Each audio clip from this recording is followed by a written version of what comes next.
Hi, I'm Beth Scobie. I'm with D.R. Horton, and I'm here today with Mike Burton with Home Team Inspections.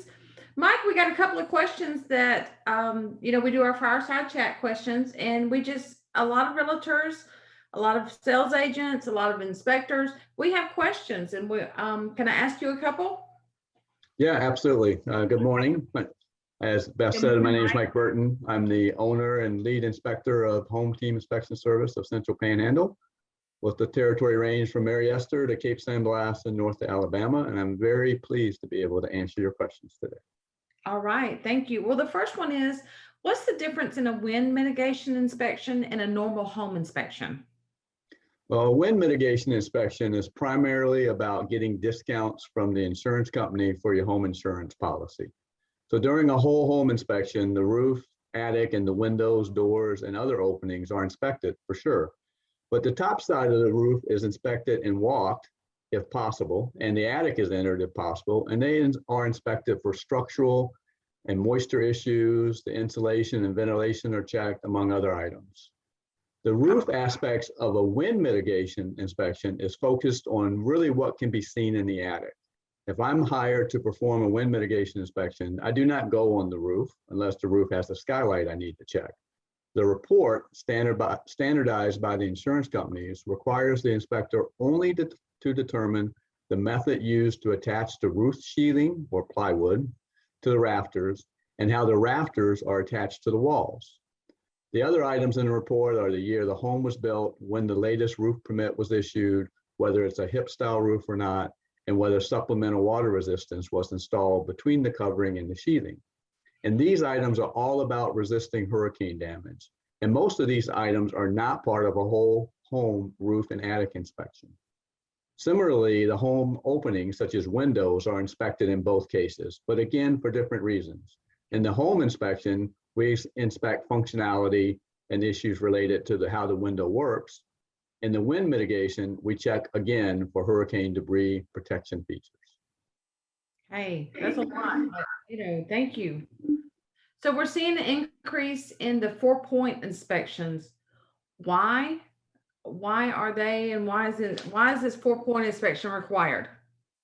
So 4-point inspection is an inspection focusing on 4 items: the roof and the electrical, plumbing, and HVAC systems. My understanding is that insurance companies develop the 4-point inspections to reduce their risk on older homes. Originally, I believe it started with homes over 30 years old, and then I heard it dropped to 18, and now I'm not sure when it is required. I believe individual companies decide on their own about the age of the home that requires a 4-point inspection, as some are now requesting buyers to have a 4-point inspection on a brand new home. I suspect the 4-point inspections have been very successful in reducing risk for the insurance industry and for the owners, and therefore are being asked for more often by the insurance companies these days. With 4-point inspections, most of the items are the same that are completed during a home inspection. However, a separate report standardized by the insurance industry must be completed. Oh, okay. Right. Well, dealing with new home inspections, why are new home buyers asking for independent new home inspections, and should they? I think peace of mind is the simple answer. When the homeowners complete the punch list walkthrough, they do not normally bring an electrical tester to test outlets or a temperature gun to determine if the heat exiting the registers are at a high enough temperature, or that the cooling system is dropping the return air the proper number of degrees. Nor do they normally walk the roof, nor climb into the attic to check for leaks. Perhaps they turn on the appliances and open a few windows, but every one? Do they fill the sinks and tubs in each bathroom and pull the plugs while they flush the toilets to ensure there are no drain obstructions, while they're also looking for drain and supply line leaks? No. And also, do they open the electrical panels and take the cover panel off and look for things like double taps that can cause fires? So yes, the builder and the county inspector may have or should have done these things, but by asking a home inspector to do that, it gives additional peace of mind to the buyer. And we haven't done a lot of new home inspections, but when we have, we do find things such as roof leaks or boots on the roof misinstalled, or plugs that aren't working, or cabinets that need to be fixed. So Again, because we check everything, not just kind of what randomly we feel like checking on a walkthrough. So that, I think that's why they're doing it. And I think it just gives them additional peace of mind. Okay.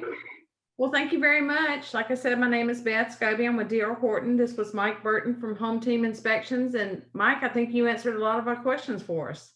Thank you. I appreciate the opportunity.